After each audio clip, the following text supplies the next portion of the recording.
यीशु मसीह के कोड़े खाने से हम चंगे हुए हैं। अगर हमारे परमेश्वर ने प्राइस पे कर दिया है, मूल्य अदा कर दिया है, तो फिर भी बीमारी क्यों? बीमारी इसलिए क्योंकि बाइबल का वचन कभी भी अपने आप पूरा नहीं होता। जिस तरह इंडिया का संविधान जो आपको ताकत देता है, जो ये कहता है कि जब आपने एक प्रॉपर्टी के पैसे पे कर दिए और वो प्रॉपर्टी की रजिस्ट्री आपके नाम के ऊपर है, तो कोई दूसरा उस पर कब्जा नहीं कर सकता, लेकिन फिर भी लोग कब्जा कर लेते हैं। फिर आप कोर्ट में जाते हैं, आप कोर्ट में जाके बोलते हैं जज साहब को, जज साहब आपके संविधान में लिखा है कि ऐसा ऐसा ऐसा लॉ है, इस लॉ के मुताबिक ये मैं इस प्रॉपर्टी का मालिक हूँ, कागज मेरे नाम पे हैं। तो वो जज डिसीजन देता है, जब सब कुछ जांच परख लेता है कि उस बंदे को बाहर निकाला जाए। लेकिन अगर आप केस नहीं करेंगे तो वो बंदा जो है वो आपकी प्रॉपर्टी के ऊपर कब्जा किए रहेगा।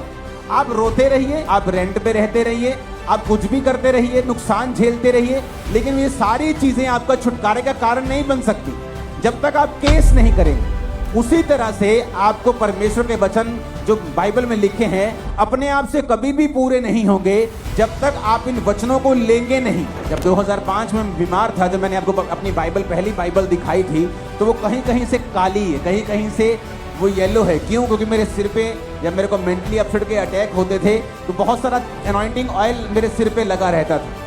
तो जब वचन मेरे सामने आता था, जहाँ हीलिंग होती थी, जहाँ कुछ छुटकारे का वचन होता था, तो मुझे रोना आता था और मैं बाइबल को पकड़ के ऐसे सिर पे लगाता था, वो तेल लगता था पेपर्स के ऊपर, वो काले हो जाते थे। तो मैं प्रभु से पूछता था कि परमेश्वर तेरे वचन में लिखा हुआ है, मैंने थोड़ी लिखा है, ये वचन मैंने थोड़ी बनाया है, तेरे वचन में लिखा हुआ है धर्मी का वंश बचाया जाएगा, तेरे वचन में लिखा हुआ है कि तेरे कोड़े खाने से मैं चंगा हो चुका हूं, तेरे वचन में लिखा हुआ है, अब ये तेरा वचन मेरी जिंदगी में पूरा हो।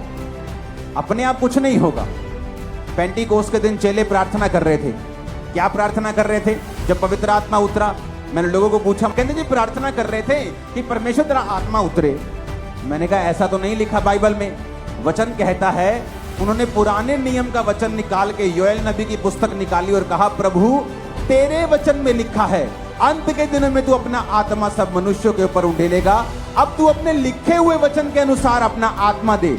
जब परमेश्वर आपको लिखे हुए वचन से प्रार्थना करते हुए देखता है तो वो आपकी प्रार्थना मोड़ सकता है, खाली भेज सकता है, लेकिन वो अपने लिखे हुए वचन के बीच से की गई प्रार्थना को खाली नहीं भेजता। जब आप जज को बोलते हैं, जज साहब इसको छोड़ दीजिए, ये अपनी माँ का एक लौता बेटा है, इसकी माँ मर जाएगी, तो जज इस बिहाफ पर गुनहगार को छोड़ता नहीं।